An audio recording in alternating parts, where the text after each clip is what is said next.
guys, it's Maya. Welcome back to my channel. So today's video is super duper exciting for me because I am going to be sharing with you guys how I became the valedictorian at my college. It is something that I cannot believe I'm saying right now because like truly I never thought like I would ever be a speaker at a college. Like that's crazy to think about. I'll take you guys along on the process and the journey and kind of some things that I've done. I'm very excited because I want to show you guys kind of like how it happened and everything that I did for this big day to come. And obviously at the end of the video I'm going to show you guys my speech and I'm very excited. So without further ado, let's hop on to the video. Don't forget to subscribe down below and comment down below what do you guys think. So before I officially start with all the details and all of the process and clubs and all the stuff that I did, I first want to just give a little background on my college. So I graduated from a junior college, meaning that it's not exactly a community college, but it's also not a 4-year. So a junior college is a school that offers like in-house living, they have dorms, and they offer a lot of liberal art courses and a lot of high-end college courses that you may not see in a community college. So that's the background. It is a smaller school. I think the whole amount of students that we had was 1,000 kids, I think, or maybe like 800 kids, and the amount of students that graduated from my class was 110. So it's a very small class, and it really was nice because I loved having a small community. The clubs and organizations that I did join throughout my last year of being at my college. Student assembly, at the time I was like doing student assembly as like a non-voting member, meaning that like I couldn't vote for anybody, and then eventually I worked my way up to where I became the student body president of the whole club. So it was really exciting. There were votes happening, so pretty much like everyone voted, and we had me as the president, we had the vice president and the treasurer, so we had like 3 members at the time. The next thing I did was I joined communication. So that's like the work study side that I did for my school. So I filmed commercials for them, and I was also featured in a Super Bowl commercial, which I will insert right here. You guys can get a little glimpse of that, which was super cool. So I worked with them like I think 3 times a week, and I did work study with them. It was something super fun because that's obviously my major is mass communication. So being able to work in a communications job before I get in the field is like really cool. Then the last thing that I had obviously was my honors program. The honors program at my college, I joined that during my 2nd year of being at my school. So it was really cool to be able to get in the honors program because obviously I couldn't get in the honors program when I first got to my school because my GPA was super low. And backstory on that, I actually got denied the first time I applied to my school. So being able to get readmitted, they gave me a second chance, and then for me to get admitted into the honors program at my college my 2nd year was something super duper cool. All right, so the second thing I'm going to be talking about is the process of how it kind of got a debatable topic of who would be the commencement speaker of the college. The process for a lot of colleges is that pretty much the faculty and staff of, I think, the president council kind of gets together and they vote for who they feel fits best for the position. So I think I had like a couple professors vote for me, someone else got a couple votes. So it varies between who the professor wants and who they feel fits best. And because of the leadership and the branding side and the ads that I did for the school, a lot of professors kind of like knew who I was based off of like the ads that I've done. But typically I don't really know, like, to be honest, I don't know like what they're basing off of. I know they do base off like your GPA and your attendance in classes, but like truly I think they just go off like how they know you as a person, your personality. So like truly you don't have to join like a billion clubs to be a valedictorian like in high school. Like you truly don't. Like you can literally be the sweetest person and attend class and get good grades, and you could still be a valedictorian. Like as long as you're like just being engaging in the school and you care about what you're doing in the school, like you can be whoever you want. So don't think you have to join like 50 billion clubs. After the professors and the staff kind of decide like who their top 3 or 4 students that they feel best fits that position, it then sends over to the president's council. So the president's council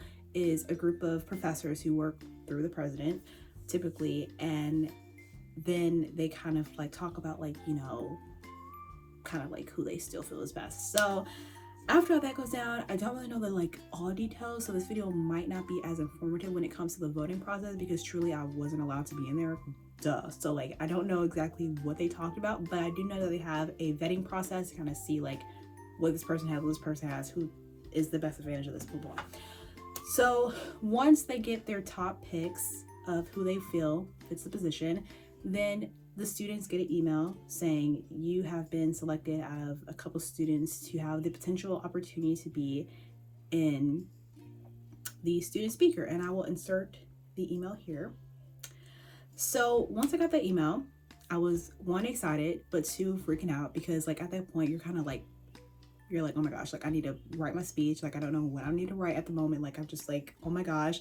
So as I'm trying to figure out my speech, I still have like homework and other things I'm doing. So like I really wanted to make time dedicated for this. So I did. I made sure I did all my homework ahead of time for the week to like focus on my paper. I got the email, I think the 1st of March, and the draft or the speech was due the 2nd week of that month. I went to classroom on campus and I did a voice memo of me like kind of saying what I would say in a speech, and I want to insert a little clip of that here. When first asked that I would be delivering, when first told that I would be delivering the commencement speech on behalf of Richard Lane College, I was on. So that was like the first step to writing my speech, was I did a voice memo to kind of get like an idea of what I would say. And obviously the voice memo to where my speeches now are like on the same level of what I want to say, but completely different, like on the same thing. Like they're not the exact like words I put on my paper. So I did that about 2 times. And I also Googled like, you know, how to start a great commencement speech, or like what to do to write, because I've never done that before. I've did public speaking classes, but like I've never done anything like a commencement speech before in my life. So I Googled like, you know, how do you start off a speech, or like what are some great speech ideas, some things like that. And they always say to like insert a quote, like when you're doing a speech, like insert your favorite quote. So I inserted a quote. Once I wrote it down, I wrote the speech at 1 o'clock in the morning, by the way. Like I think that's like when I thought about like everything. I didn't overthink it. I just kind of went authentic. It went straight from my heart, because like I just knew if I overthought it, like I would not be having it finished. So I was like, I'm gonna just do this the best way that I feel I want to say on my speech. So once I write it down at 1 o'clock in the morning, I then emailed 2 of my favorite professors at my college. I said, hey, you know, do y'all mind like reading this and kind of seeing like if there's any typos or anything that you feel that I needed to change? So I got like in touch with 2 of my professors, and they were willing to kind of help me like review it and to make sure my words were sounding great and all that stuff. I really submitted the final draft to the President's Council. Final draft, I submitted my resume and a bio. And if you guys don't know like exactly what a bio is for that kind of event, you just kind of write in third person, like talk about you in a third person point of view, like, you know, Maya does this, or Maya has done this in the past, or she's doing or going to this college when she transfers, like third person perspective of you. Talking about how I got chosen as the commencement speaker. So once I sent over my draft and everything like that, the 2nd week of March, they got back with me when I was at work for communications. So I was at a meeting for communications, and I got an email from the executive assistant to the president, and she was like, can you like come by my office? I have a letter for you. I was like, okay. Like they didn't tell me when they were going to announce it. They didn't tell any of us like when they were going to announce it. So like I didn't know what it was, to be honest. Like I had a feeling what it was, but I didn't know like what it was. So I didn't want to like get my hopes up. So I go in her office and she hands this like letter, and I'm gonna like, it's on my wall right now actually. It's like right there. I like framed it and everything, because it's something like, congratulations, you have been chosen to speak at the commencement, and then, you know, all that stuff like that. It was super duper cool. I started like crying. I called my grandma, I called my friends. I was like bawling my eyes out, because like truly that's something that I have been dreaming of for a long time. Once I got the letter and everything like that, like I officially was the student speaker. So like I said, I guess like how the vetting process worked is that they eventually like read everybody's speech, and they kind of seen who fits the best in the school, like what they want you to say in the speech for like to represent the school. But everything that I wrote was authentic. Everything I wrote was for myself. They never changed my speech. They never rewrote anything. They never said, you know, I want to change this because this is not, you know, never did they change my speech. And typically what I hear in some colleges is that if they feel that your speech is too personal or not really like engaging form, they typically edit it out. But my college loved the speech and they did not feel a need to change anything. So I loved my school for that. They just felt the speech in their heart, I think, and they just like let me do it, and it felt really cool. Alright, so last but not least, I am going to be talking about my GPA of how I made it out my academic school years for the past 2 years I've been at my school. So my overall GPA was a 3.5, and then my GPA for this semester specifically was a 4.0. So that was absolutely amazing. But like I said, like they really don't, I'm speaking on behalf of my school. I don't know every school, so please do not like come at me saying like my school doesn't do that. But typically the schools that I've seen, they don't bash you if you don't have straight A's your full semester that you've been there.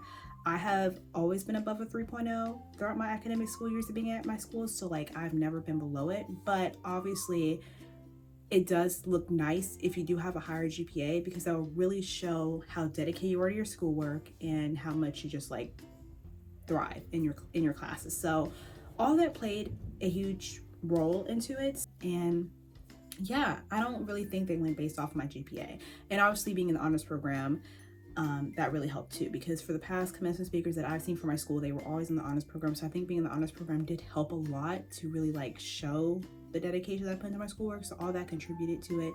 But overall, like the whole thing I'm trying to say is, do not beat yourself up if you don't have a high GPA. You never know the possibilities of your school choosing you based off of anything else. Like it doesn't have to be just straight off your GPA. I know mine was not always off my GPA. It was based off of my speech and based off of like the leadership that I've shown for the school. So please do not let this affect you. Please do not say, oh my gosh, like, you know, I don't know if I'll be able to bring it up or bring it. You never know. You could bring it up or it could stay where it's at, because at the end of the day, it just matters how much you love and dedicate your school and represent it in the best way you can. So yeah, that's pretty much my GPA.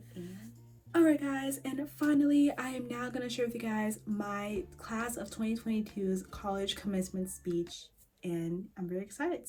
So much, President Saito, distinguished professors, members of the William Mary Board of Visitors, RBC families, friends, and of course, Richard Bland's remarkable class of 2022.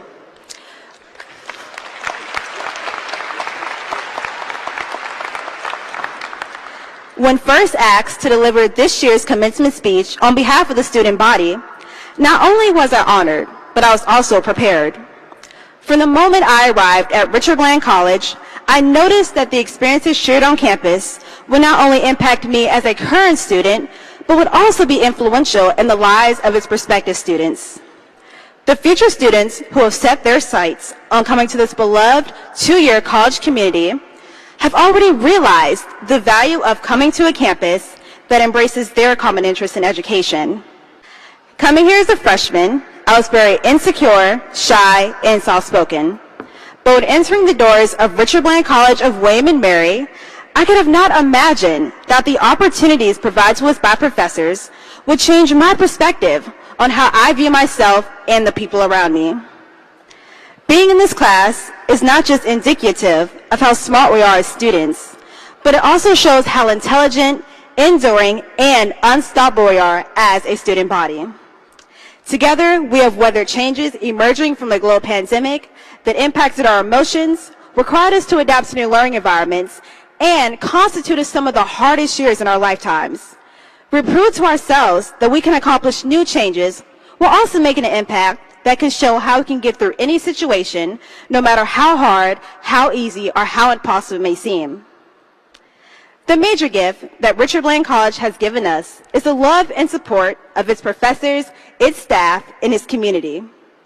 It gave me the understanding that I was not alone in any situation. Not only did their love give me comfort, but it also gave me a boost in self-esteem that I never felt I could have obtained throughout my years in high school. As stated before, my name is Maya Wallace, and I'm from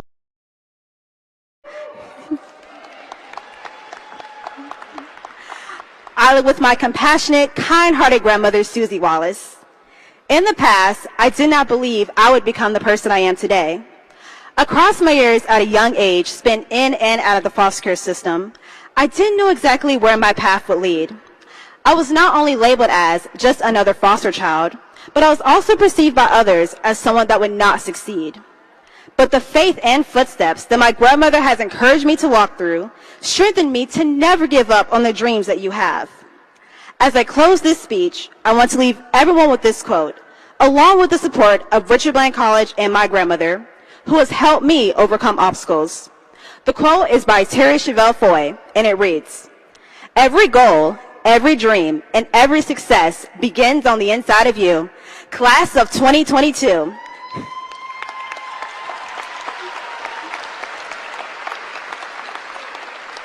Allow yourself to live your best dreams, because truly you're living one right at this moment. Thank you. And again, congratulations to the class of 2022, and continue doing outstanding accomplishments. Thank you." Really hope you guys enjoyed the commencement speech and this video. Of course, please do not hesitate to let me know if you have any more questions dealing with the position or anything that I maybe have missed out. If you guys were valedictorians on your school, please let me know like some tips that you want to share for anybody who has dreams and visions of doing that. It is such an honor to be able to be a commencement speaker or valedictorian in any school, high school, college, anywhere. It's such an honor because you're really able to just show your skills to a lot of people. And like I said, I've never spoke to more than like 30 people in a classroom for public speaking, so speaking to like close to 1,000 people was absolutely insane. And yeah, it's excited to see all you guys succeed in whatever you guys do, and I love you guys so much, and I'll catch you guys in the next video. Have a great summer. Later.